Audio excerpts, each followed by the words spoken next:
At 39 years old, Eleanor Me Whitcomb stood at the edge of the Larkspur rail yard with $11 sewn into the hem of her one good skirt, and nowhere on God's earth that she could call home. Her brother-in-law, Tobias Wren, had put her out of the farmhouse 3 weeks past, the same farmhouse her husband Daniel had built with his own two hands before consumption took him the winter prior. And Tobias had done it with a Bible verse on his lips and a deed in his pocket that said the land was his now by blood and by law. All Eleanor had left in the world was that $11, a trunk of her late husband's tools, and a stubbornness that had not yet learned to quit. So when the auctioneer at the rail depot in Larkspur, Nebraska, called out that a derelict caboose car, rusted, windowless, sitting forgotten on a dead spur of track behind the old freight house, would go to whoever paid its back taxes, Eleanor raised her hand before her mind had finished deciding and bought it for $6. The men around her laughed. A woman alone buying a railroad car nobody wanted, to live in like some kind of vagrant hermit. But what none of them knew, what Eleanor herself could not have dreamed as she pressed her last coins into the assessor's palm, was that tucked beneath the splintered floorboards of that car's only remaining seat lay a folded letter that would unravel everything she believed about her mother, her own birth, and the family she thought had simply forgotten her. Settle in, and let us tell you the story of Eleanor Me Whitcomb. If this story finds a tender place in you, we'd love to hear in the comments which moment touched you most. Stories like Eleanor's are kept alive by people like you. Eleanor had been born in 1858 in a sod house outside Concordia, Kansas, the second of 4 children to Ruth and Samuel Voss, a family that owned little but gave generously of what they had. Her father broke prairie sod for other men's farms before he ever broke his own, and her mother, Ruth, kept a kitchen that smelled always of yeast and wood smoke, a kitchen where no traveler was ever turned away hungry, even when the Voss family's own larder held barely enough. It was from Ruth that Eleanor learned the quiet, exacting art of preserving, how to can peaches in their own syrup so they tasted of July even in the dead of February, how to render lard so clean it never turned, how to stitch a quilt from flour sacks so carefully that strangers mistook it for store-bought cloth. Ruth used to say that a woman's hands told the truth about her heart, and that idle hands bred idle sorrow. Eleanor took this to heart the way some children take to scripture, repeating it to herself in the long hours of butter churning and bread kneading that filled her girlhood.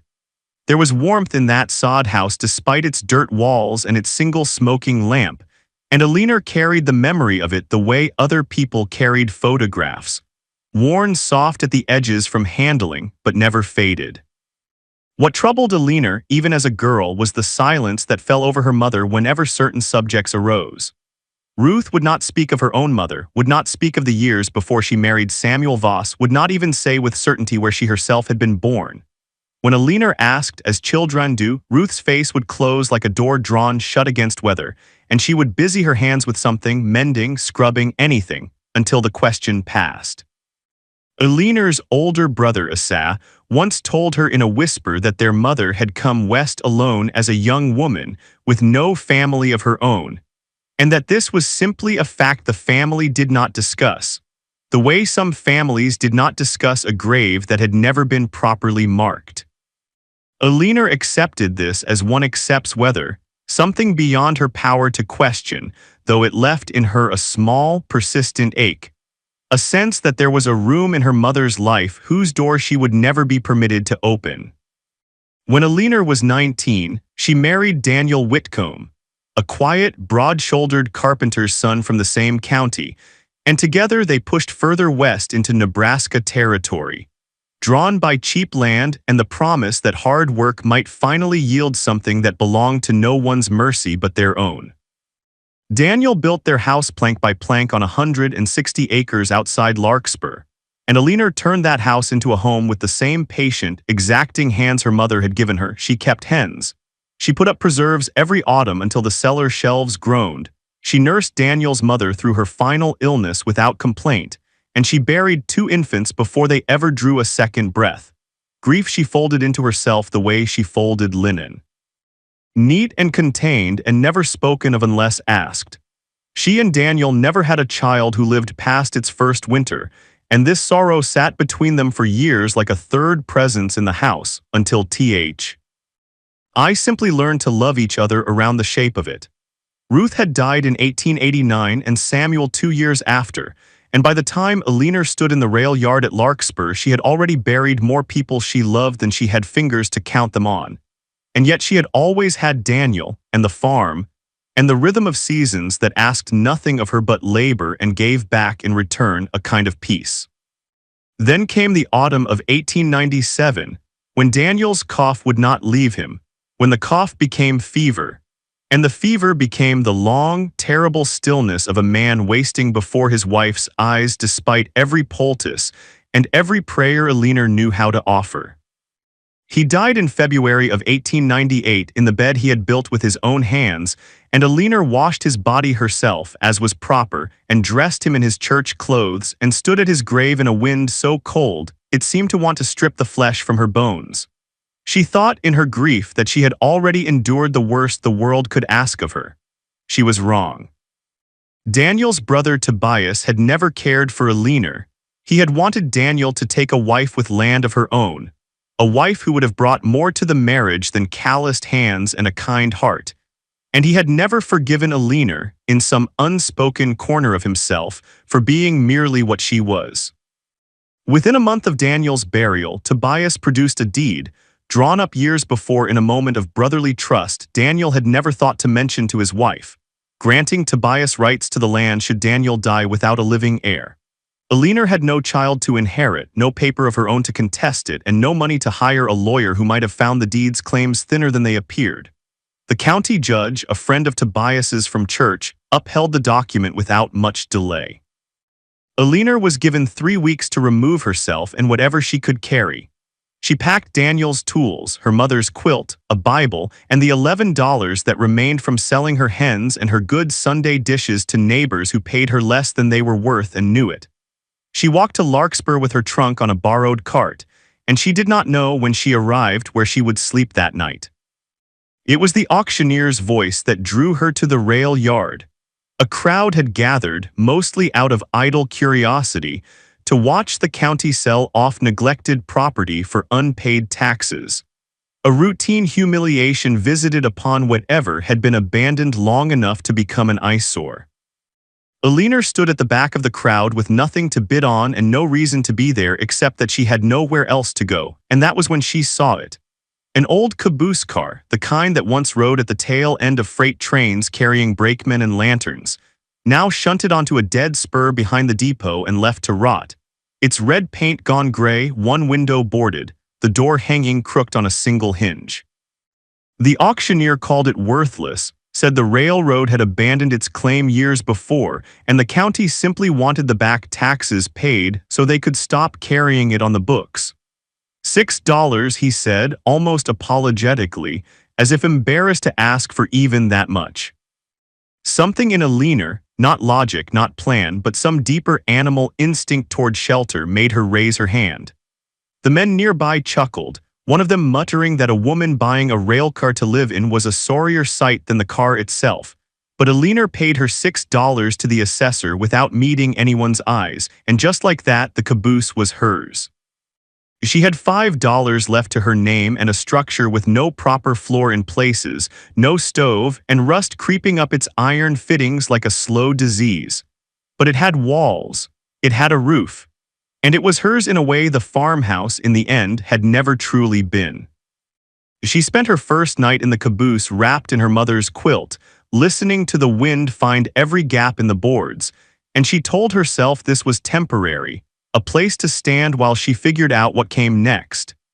In the gray hour before dawn, unable to sleep, she began the work that was as natural to her as breathing. She started to clean. She swept years of dust and mouse leavings from the floor. She scrubbed at the iron stove fittings with sand and rag. And when she came to the single built-in bench seat that ran along one wall, the kind brakemen once used to nap between shifts, she noticed the seat's wooden base was loose, one corner lifted as though it had been pried up and never properly reset. Curious, and with nothing else to occupy the long, lonely morning, Eleanor worked her fingers beneath the seat's edge and lifted the board free. Beneath it, wedged into a shallow cavity clearly never meant to hold anything but the seat's own framing, lay a small bundle wrapped in oiled cloth, dry and intact despite what must have been years of neglect. Eleanor's heart, already raw from grief, began to pound with a feeling she could not name, not quite hope, not quite fear, but some cousin to both. She unwrapped the cloth with trembling fingers and found a single folded letter, the paper yellowed and brittle at its creases, along with a small tintype photograph of a young woman she did not recognize and a man's pocket watch stopped, its case engraved with initials that were not her own. She sat on the cold floor of that caboose for a long while simply holding these objects, feeling the strange electric certainty that she had stumbled into something that was never meant to be found by a stranger, and yet had somehow waited patiently for exactly her. The letter was dated 1858, the very year of Eleanor's own birth, and it was addressed simply to my daughter, with no name given, as though the writer had not known what name the child would carry or had not dared to write it down. Eleanor unfolded it with the particular care she gave to anything fragile and began to read, and within the first lines she understood that she was holding her mother's hand across nearly 40 years.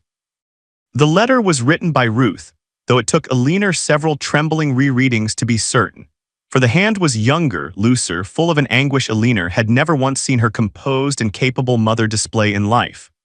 Ruth wrote that she was writing from a railroad work camp in eastern Nebraska Territory, where she had fled as an unmarried girl of 17, pregnant and disowned by a father who would not have a bastard grandchild under his roof.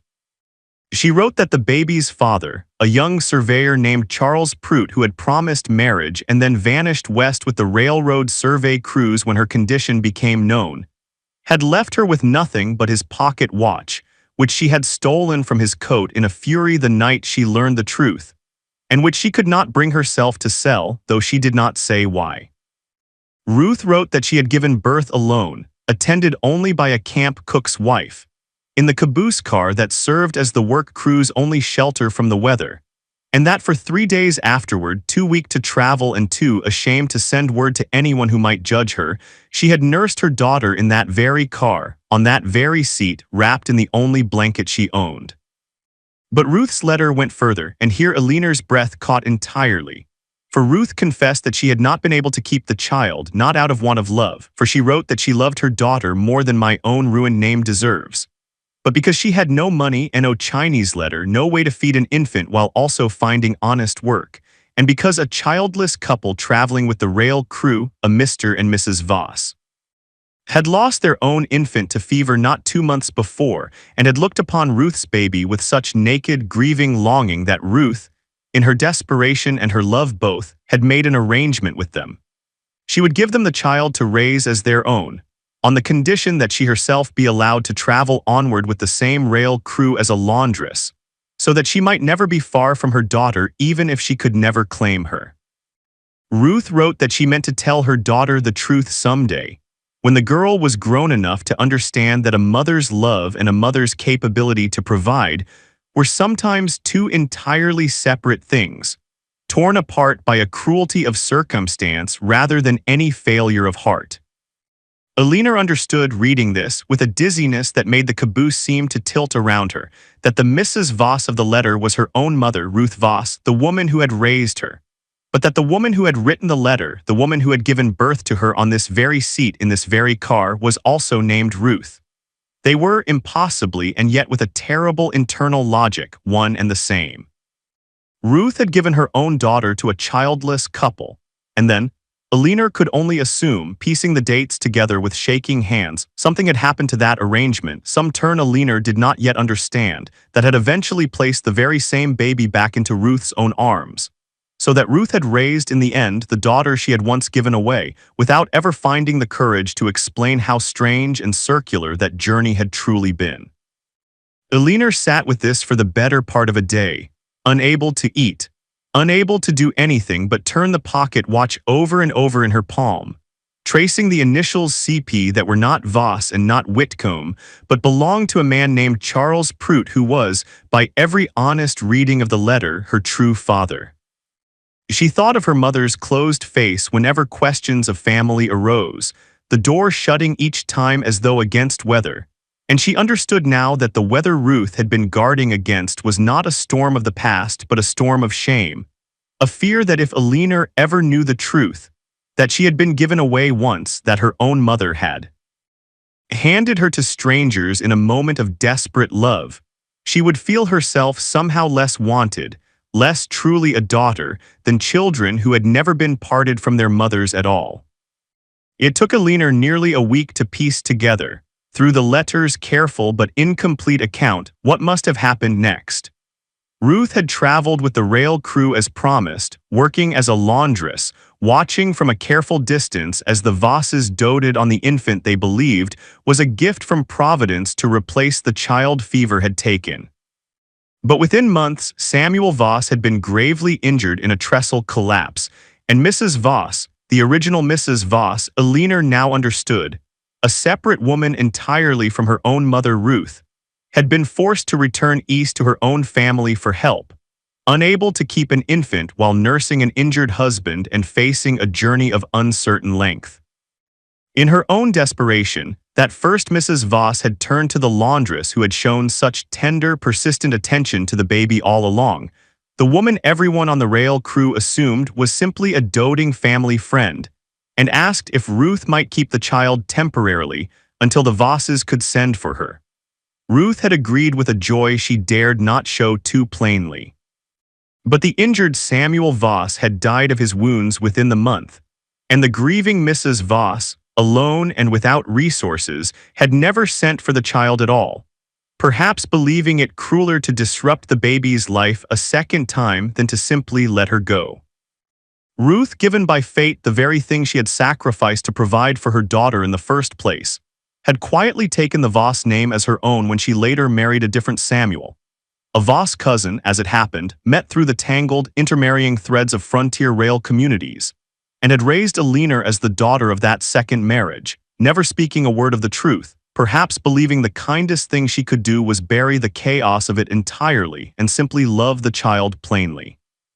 In the present tense, without the burden of an impossible explanation.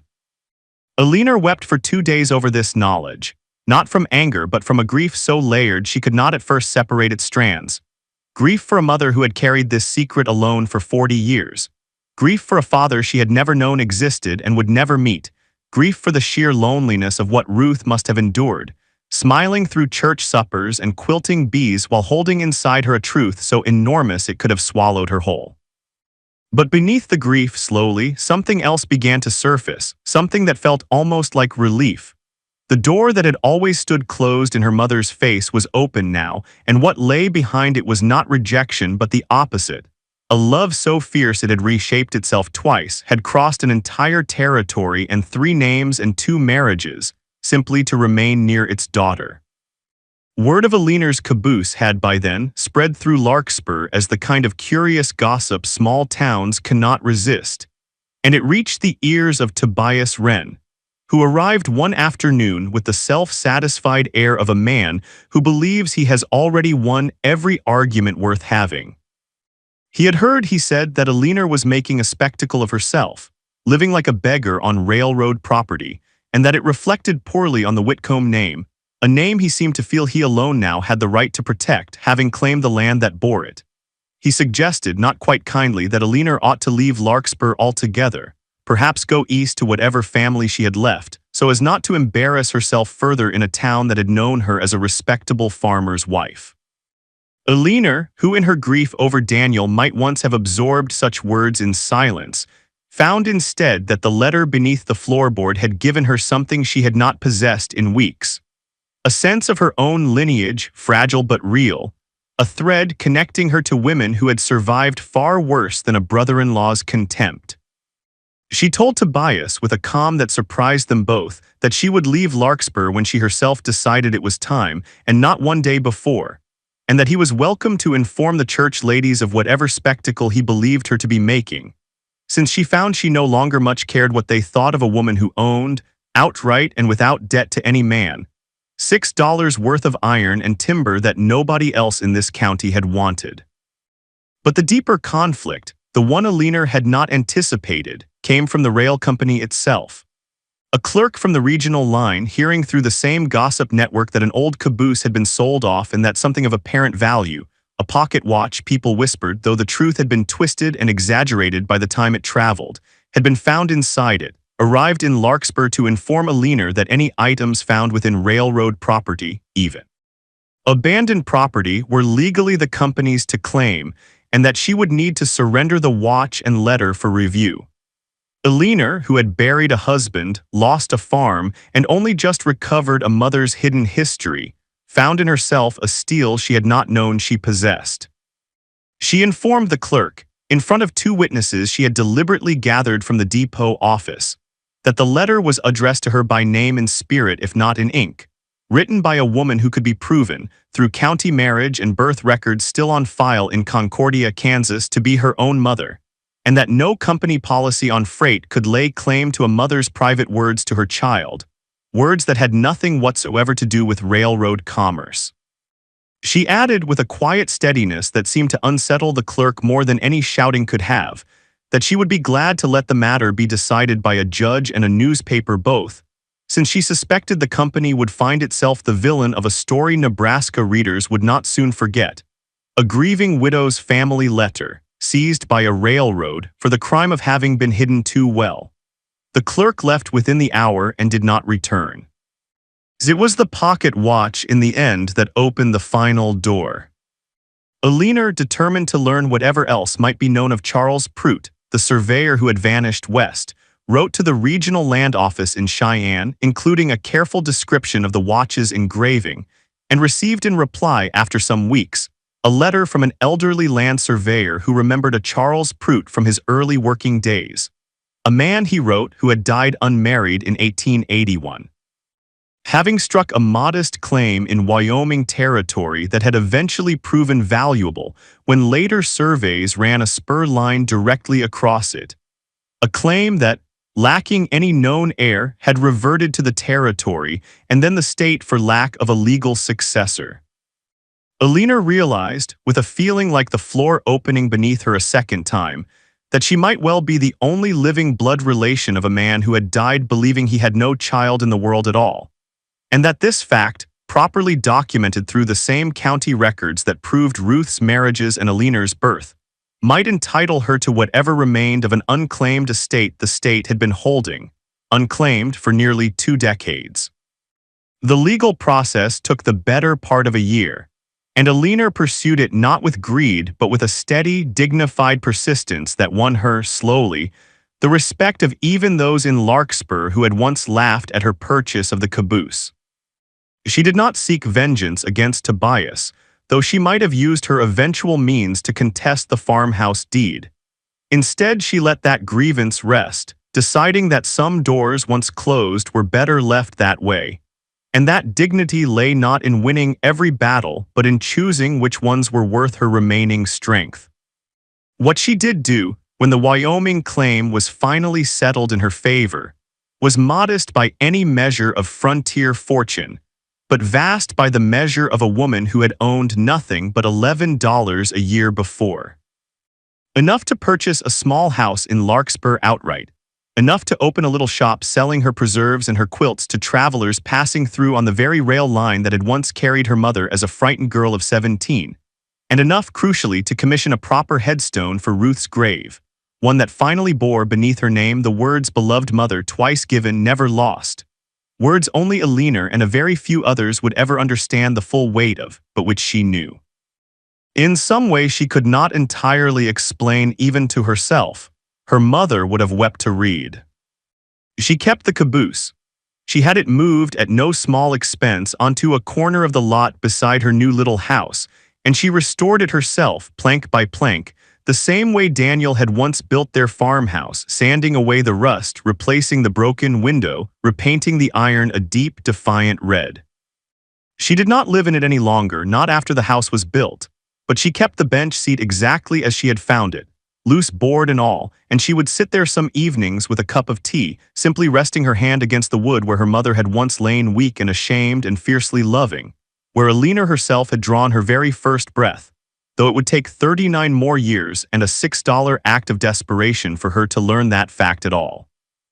This is, in the end, the story of Eleanor Me Whitcomb, a woman who at 39 had nothing left in the world but $11 and her late husband's tools, who paid $6 for a rusted, abandoned railroad car that no one else would touch, and who found beneath its seat not merely a forgotten letter but the truth of her own birth, the shape of her mother's secret sacrifice, and a connection to a father she had never known to mourn.